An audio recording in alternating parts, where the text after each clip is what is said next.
J'ai 18 ans et j'adore le cinéma. Mais quand je dis ça, je dis pas ah j'aime bien Marvel, non. Toute l'histoire du cinéma des frères Lumière à Oppenheimer, tout me fascine. Mais généralement, quand je parle de cinéma aux personnes de ma génération, ils s'intéressent pas vraiment au vieux cinéma. Alors que par le passé, il y a énormément de films qui ont touché le public, mais les films en noir et blanc comme ça ont l'air de faire fuir ma génération. Mais pourquoi? Eh bien dans cette vidéo, je vais essayer de répondre à cette question, donc installez-vous confortablement parce que c'est parti. Bon, déjà, je vais pas commencer à dire ah c'est la faute des jeunes qui ont zéro culture, non. Parce que si une culture se perd de génération en génération, c'est peut-être aussi de la faute des aînés qui ne l'ont pas transmise correctement. Et en fait, quand on pense à un cinéphile, la plupart des gens imaginent quelqu'un de condescendant qui méprise ceux qui ne regardent pas les mêmes films que lui. On a un peu l'impression que c'est une communauté pas très ouverte et c'est pas en étant condescendant qu'on va donner envie aux gens de s'intéresser au cinéma. Mais bon, heureusement, ce cliché n'est pas toujours vrai. Il existe aussi des cinéphiles qui veulent juste partager leur passion sans vouloir montrer leur supériorité culturelle. Sauf qu'ils existent quand même, il y a qu'à aller sur X pour le constater. Et ce cliché très péjoratif concernant les cinéphiles peut être l'une des raisons qui fait que certains fuient un peu cette culture. Mais bon, je pense pas que ce soit la raison principale et vous inquiétez pas, on va y aller crescendo et passer à la suite. C'est peut-être aussi de la faute des films mêmes.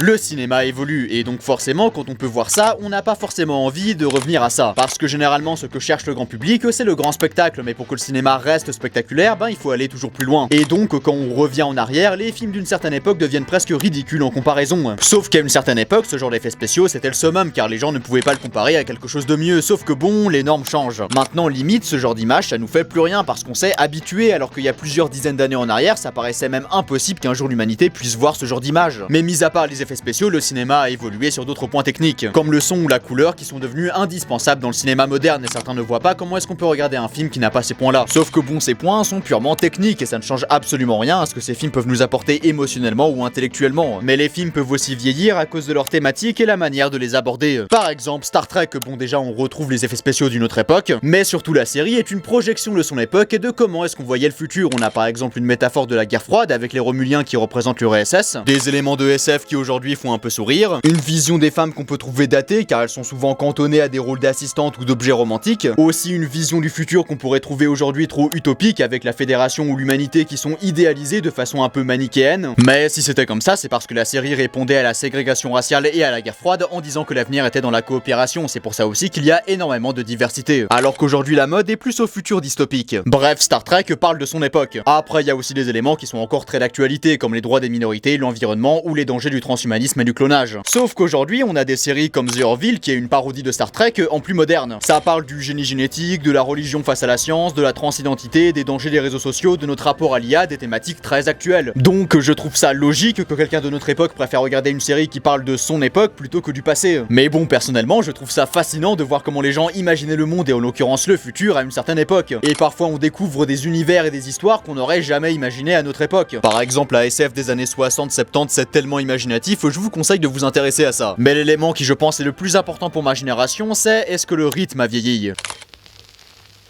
Bon alors le rythme désigne la vitesse ou la dynamique avec laquelle une histoire est racontée à l'écran. Et ce qui rend un film dynamique ou non peut être dû au montage, à la mise en scène ou tout ce qui est son et musique. Mais bon à notre époque tout doit aller très vite pour garder l'attention des gens le plus longtemps possible. Le but de YouTube, TikTok, Instagram c'est de garder votre attention pour que vous restez le plus longtemps possible sur l'application. Et le meilleur moyen de faire ça c'est de communiquer énormément d'informations le plus rapidement possible et le cinéma grand public c'est un peu conformé à ça. Pour moi le meilleur exemple c'est le film Minecraft, surtout avec son intro qui explique tous les enjeux et l'univers très rapidement. Mais bon, par le passé, les films avec un rythme lent étaient beaucoup plus présents, tout simplement parce qu'encore une fois, c'était la norme. Sauf qu'aujourd'hui la norme, c'est la rapidité, et vu qu'en plus le taux d'attention des gens baisse de plus en plus, il est compréhensible que le cinéma grand public se conforme à ça. Et cette différence entre les générations, je l'ai notamment remarqué quand j'étais allé voir Sonic 2 avec mon grand-père, et en sortant de la salle, il avait dit qu'il n'avait rien compris tellement ça allait vite, tout simplement parce que lui avait été habitué aux films lents. Sauf qu'un film avec un rythme rapide peut être bien, mais un film avec un rythme lent aussi. La lenteur permet de créer une atmosphère, de l'immersion, de favoriser la contemplation. Avec un rythme lent, ça nous permet de contempler les décors, la mise en scène, l'univers. Ça renforce aussi le réalisme car la vraie vie ne va pas à 200 à l'heure, ça donne de l'immersion et de l'authenticité. Les spectateurs ont aussi le temps de ressentir les émotions. Et même dans les films d'action, en variant les tempos, ça permet de rendre les scènes d'action encore plus intenses. Un rythme lent, ça peut être totalement approprié, mais ce n'est plus ce que les gens cherchent de nos jours. Maintenant, c'est la rapidité et l'instantané. Et beaucoup d'anciens films ne possèdent pas vraiment cette philosophie, mais notre monde a aussi évolué sur un autre point. C'est une réalité, aujourd'hui le mot contenu est partout, même s'il n'a pas encore de définition précise. Mais en gros, il désigne des productions généralement audiovisuelles destinées à être consommées par un public. Et aujourd'hui, les sources de contenu sont presque infinies avec Netflix qui a plus de 4 ans de contenu et de nouveaux titres qui s'ajoutent chaque jour. Mais en plus, on a les plateformes comme TikTok, YouTube, etc. qui captent l'attention du public. Et donc forcément, quand on a des heures de contenu récent disponibles, pourquoi des gens non fans de cinéma regarderaient de vieux films pas modernes et lents? En plus de 100 ans, notre monde a énormément changé et les gens ne cherchent plus la même chose qu'à l'époque. Et si on ne montre pas à la nouvelle génération à quel point le passé du cinéma peut être fascinant, c'est évident que la majorité du public préfère regarder le cinéma récent qui correspond plus aux normes actuelles. Mais donc, ce serait quoi la solution? Eh bien, on pourrait se dire que c'est perdu d'avance et que tous ces films ne correspondent plus aux attentes du public. Mais c'est aussi parce que les gens ne connaissent pas ce cinéma-là, et s'il était plus mis en avant et que les fans partageaient plus ces univers-là, il est possible que plus de personnes de ma génération s'intéressent aux vieux films. Mais bon, c'est vrai que depuis le début de la vidéo, on peut croire que je fais le gars qui croit être l'exception, l'élu de ma génération. Sauf que c'est faux, le cinéma intéresse toujours ma génération, j'en connais plein et je pense que dans le futur, les gens regarderont encore ce genre de film. C'est juste que ça va être de plus en plus de niche, et là c'est mon dernier point, c'est normal qu'avec le temps une culture se niche. Quand la photographie est apparue, elle pouvait encore mieux capter le réel que la peinture, ce qui l'a rendu de niche. Quand le cinéma est apparu, il permettait encore plus d'immersion que le théâtre, qui est également aujourd'hui devenu de niche. Mais le cinéma s'est énormément inspiré des codes du théâtre, tout comme le jeu vidéo s'est inspiré des codes du cinéma qui ont été perfectionnés pendant près d'un siècle. Mais le jeu vidéo nous donne encore plus d'immersion que le cinéma, en nous permettant carrément d'incarner les personnages. C'est pas pour rien qu'aujourd'hui le jeu vidéo fait beaucoup plus de revenus que le cinéma, une culture se niche pour en faire briller une autre. Une culture n'est pas éternelle, mais son influence sur le monde, oui. Après tout ça n'est que mon avis, et si vous n'êtes pas d'accord avec moi, on peut débattre en commentaire si vous le souhaitez. Bon allez, si cette vidéo t'a plu, tu peux t'abonner, mais tu peux aussi aller regarder cette vidéo sur Karate Kid Legend, et à la prochaine.